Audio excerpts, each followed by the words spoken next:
Kasi 6 yung una eh. Kasi ganun talaga.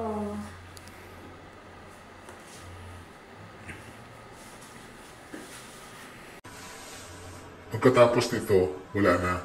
Sa sunod na naman. Ano pa, March 1 na yung susunod mong balik, sir. Third dose.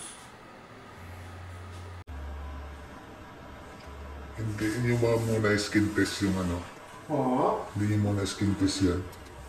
Hindi po, sir. Same lang naman po siya na ano, PVRV po. Na-skin test naman po kayo nung una, di ba po? Opo, sir. Ang pinagkaiba lang naman po nito ay yung brand name.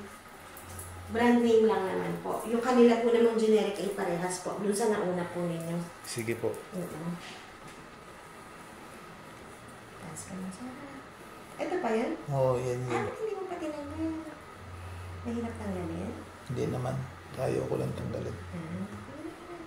Kasi nadumi na siya. Baka mag-harbor na ano. Dirt ba? Basain ko lang para hindi masakit sa balat. Wala naman na yan, sir. Tapos, hindi mo natatapalan ng ganyan. Ito po, may band-aid po. Meron din. Hindi na kagaya nito. Ibaba ko lang, sir, kasi yung una dito. Sir. Diyan lang sa may baba para hindi masakit.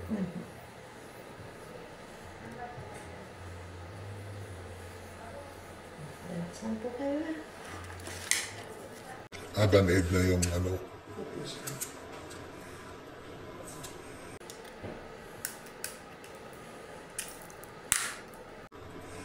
Parang malaki din yan ano.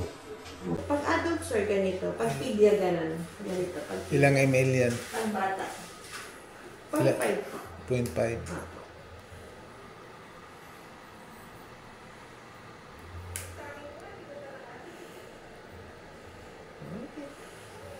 Relax na ka, ha?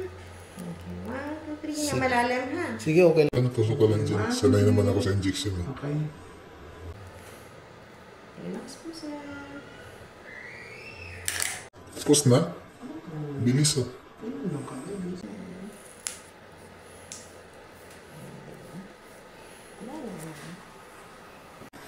After niyan, pwede na ako umuwi.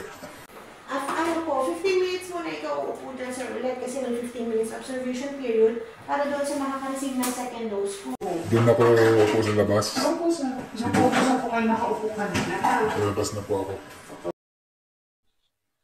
Grabe naman palang inabot ng unang injection sa akin. 6 na injection, umabot ng 23,000. Sobrang mahal talaga pag nakagat ka ng aso guys. Kaya sa may mga alagang aso dyan, huwag niyong pabayaan na yung aso na pag-alagala. Baka makakagat yan. Mamroblema pa kayo. At ang malala pa sa lahat, kapag yung nakagat ay walang pera. Kaya yung may-ari talaga mamroblema sa pagpapagamot niyan. Mabuti sa akin, sinagot ng medical yung lahat ng gastos ko. Kaya wala akong ginastos dito. Kasi pasok siya sa medical. E paano kung wala kang ganun? Problema ka talaga. Hindi kaya mamatay ka na lang sa infection sa rabies kapag wala kang pampa-hospital.